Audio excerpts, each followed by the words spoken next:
नमस्कार दोस्तों, स्वागत है आपका अपनी YouTube channel study easy code में। दोस्तों 2024 में ग्लोबल आर्म्स कंपनीज ने हिस्ट्री बना दी है। सिपरी की नई रिपोर्ट के मुताबिक दुनिया की जो टॉप 100 डिफेंस कंपनीज है ना, उन्होंने लगभग $679 बिलियन की सेल की है, जो कि ऑब्वियसली एक ऑल टाइम हाई है। रशिया यूक्रेन वार, मिडिल ईस्ट टेंशन और बढ़ती जो जियोपॉलिटिकल राइवलरीज है ना, उसकी वजह से दुनिया भर में वेपन्स की डिमांड काफी तेजी से बढ़ रही है एंड इसी डिमांड की वजह से हमें ये सारे डेवलपमेंट्स देखने को मिल रहे हैं। इस रिपोर्ट से हमें यह पता चलता है ना कि डिफेंस जो इंडस्ट्रीज हैं, उनका जो लैंडस्केप है वह कैसे बदल रहा है। इसमें टॉप पे कौन बना है और कौन पीछे रह गया है और कौन तेज रफ्तार से आगे ग्रो कर रहा है। तो आज के इस सेशन में हम इसी के बारे में डिटेल में बात करेंगे। तो चलिए शुरू करते हैं। But before starting the video, मैं चाहूंगा अगर अभी तक आपने इस चैनल को सब्सक्राइब नहीं किया है तो प्लीज डू सब्सक्राइब।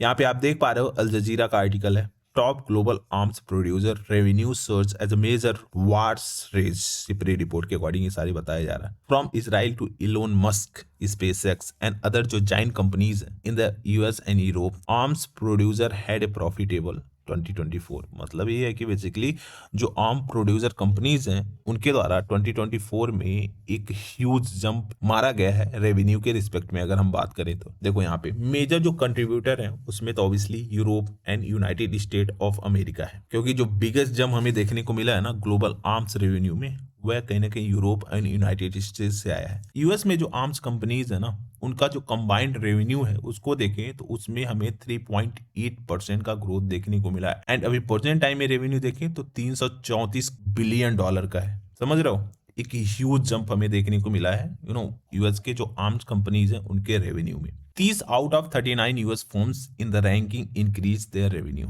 39 जो यूएस फर्म्स है उसमें 30 में हमें काफी ह्यूज जंप देखने को मिला है। कुछ लीडिंग कंपनीज की बात करें तो जैसे लॉकहीड मार्टिन हो गया, आपने नाम सुना होगा इसका, नॉर्थरोप ग्रूमन एंड जनरल डायनेमिक्स, इस सब कंपनीज के द्वारा कहीं ना कहीं डोमिनेट किया गया है जो हमें रेवेन्यू देखने को मिला है उसमें। हालांकि अगर देखें तो कुछ इसमें ड्रॉबैक्स भी रहे, मतलब जैसे रेवेन्यू ग्रोथ हुआ बट सिपरी के द्वारा कुछ सीरियस चैलेंजेस को भी इसमें हाईलाइट किया गया है, जैसे delay and cost overrun in major US defence product, जैसे F-35 फाइटर जेट हो गया, कोलंबिया क्लास सबमरीन हो गया, वर्जीनिया क्लास सबमरीन हो गया, उसके बाद सेनेटल ICBM intercontinental blasting missile system हो गया। इस सब में जो डिलीवर करना था उसमें हमें डिले देखने को मिला और उसके साथ साथ जो टाइम वगैरह था वह भी काफी ज्यादा लग रहा था। इस सब के बाद भी ना सबसे इंटरेस्टिंग पॉइंट ये है कि SpaceX ग्लोबल टॉप 100 की लिस्ट में शामिल हो गया फर्स्ट टाइम। उसके द्वारा जो आर्म्स रेवेन्यू है ना वह डबल कर लिया गया है $1.8 बिलियन,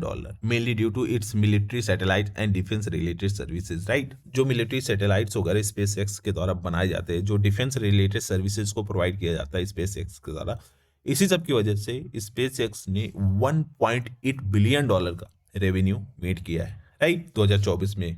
एंड ऑब्वियसली यूरोपियन जो आर्म्स कंपनीज हैं उनमें भी हमें राइज देखने को मिला है। अगर हम रसिया को काउंट ना करें तो 26 यूरोपियन कंपनीज ऐसी हैं जिन्होंने टॉप 100 में जगह बनाई है and 23 of them reported revenue growth. Right, 26 ने टॉप 100 में अपनी जगह बनाई है और 23 कंपनीज उसमें ऐसी हैं जिन्होंने रेवेन्यू ग्रोथ को शो किया है। कंबाइंड जो यूरोपियन आर्म्स रेवेन्यू ना उसमें हमें 13% का ग्रोथ देखने को मिला एंड अभी देखें तो $151 बिलियन तक यह पहुंच गई है। चेक Republic recorded the sharpest rise worldwide. कितना परसेंट का? 193% का सर्च देखने को मिला है एंड $3.6 बिलियन का रेवेन्यू इनके द्वारा मेड किया गया है, largely due to artillery shell supply to Ukraine. जो यूक्रेन में आर्टिलरी सेल वगैरह था उसी की वजह से इसमें हमें एक ह्यूज जंप देखने को मिला है। एंड ऑब्वियसली यूक्रेन की जो JSG यूक्रेनियन डिफेंस इंडस्ट्री है उसमें भी हमें 41% का ग्रोथ देखने को मिला है एंड कहीं ना कहीं उसके द्वारा $3 बिलियन का रेवेन्यू मेड किया है, जो कि ऑब्वियसली क्यों हुआ, क्योंकि यूक्रेन एंड रसिया एक कांस्टेंट कॉन्फ्लिक्ट में है। यूरोपियन कंपनीज ने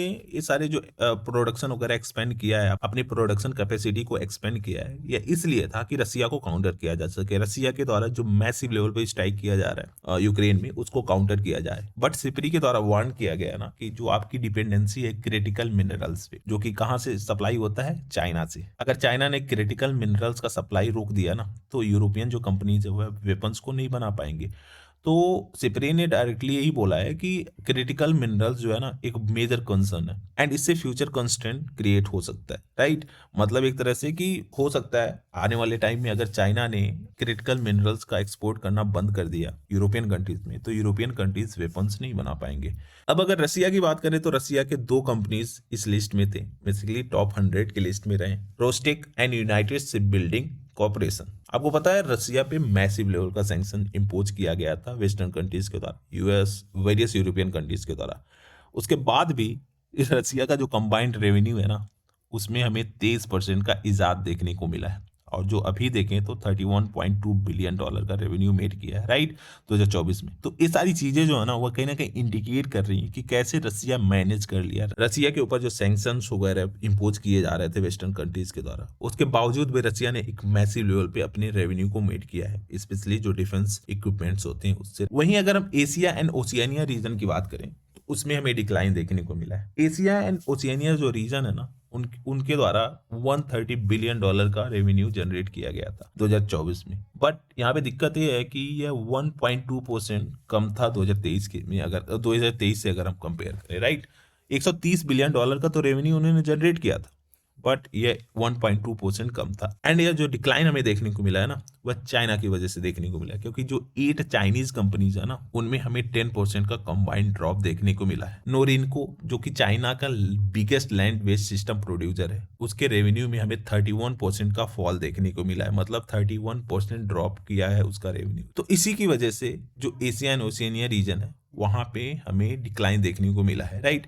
एंड ऑब्वियसली ये जो 10% का कंबाइंड ड्रॉप देखने को मिला है, 31% का फॉल देखने को मिला है रेवेन्यू में, वो इसलिए हुआ है क्योंकि वहां पे करप्शन स्कैंडल काफी ज्यादा था, काफी ज्यादा बढ़ गया था, स्पेशली जो चाइनीज मिलिट्री प्रोक्योरमेंट सिस्टम था उसमें। एंड इसी सब की वजह से जो कॉन्ट्रैक्ट वगैरह आ रहे थे ना, उसमें हमें पोस्टपोनमेंट देखने को मिल रहा था, कैंसिलेशन देखने को मिल रहा था। एंड ओवरऑल जो इसका इम्पैक्ट था वह यह था कि जो 8 चाइनीज कंपनीज थी उनके रैंक में 10% कंबाइंड ड्रॉप देखने को मिला। एंड जो मेन एक तरह से चाइनीज कंपनीज थी उसके रेवेन्यू में हमें 31% का फॉल देखने को मिला। वहीं अगर जापान एंड साउथ कोरिया की बात करें ना, इनके द्वारा एक स्ट्रॉन्ग ग्रोथ को शो किया गया है। 5 जापानीज कंपनीज ने कंबाइंड जो रेवेन्यू मेड किया है वह है 40%।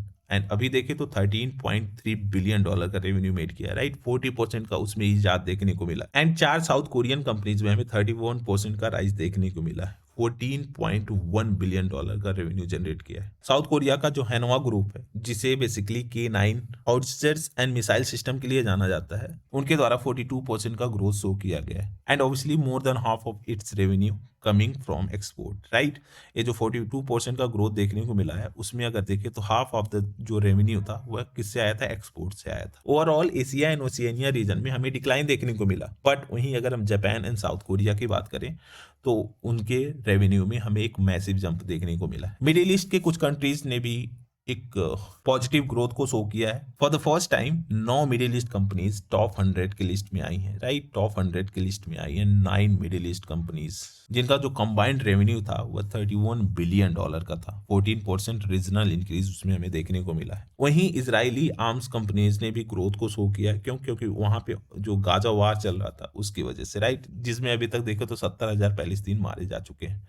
एंड जब ये सारे इंसिडेंट्स हो रहे थे ना, तो पूरा विश्व देख रहा था कि कैसे इजराइल नए नए वेपन्स का यूज कर रहा है, काफी एडवांस वेपन का यूज कर रहा है। तो इसी सब को देखते हुए कहीं ना कहीं जो इजरायली वेपन्स थे उसका एक्सपोर्ट काफी ज्यादा इंक्रीज कर गया था। जो कंबाइंड रेवेन्यू था इजरायली कंपनीज का, उसमें हमें 16% का इजाद देखने को मिला। एंड ऑब्वियसली 16.2 बिलियन डॉलर का इन्होंने रेवेन्यू मेड किया था। टॉप इजरायली कंपनी जो है एल्बिट सिस्टम 6.28 बिलियन डॉलर का, Israel aerospace industries 5.19 billion dollar का, Rafael advance defence system 4.7 billion dollar का, राइट। तो इन सब कंपनीज ने इतने रेवेन्यू को मेड किया। इजराइल में अगर देखें ना तो इजरायली ड्रोन्स और जो काउंटर ड्रोन सिस्टम था उसका डिमांड काफी था। अब यहाँ पे टर्की की बात करें तो टर्की का भी परफॉर्मेंस काफी स्ट्रॉन्ग रहा है। 5 कंपनीज ने टॉप 100 में अपना एक तरह से स्थान बना लिया है with combined revenue of 10.1 billion dollar और ओवरऑल 11% का इंक्रीज देखने को मिला था। उसमें अगर देखें तो Baykar maker of famous TB2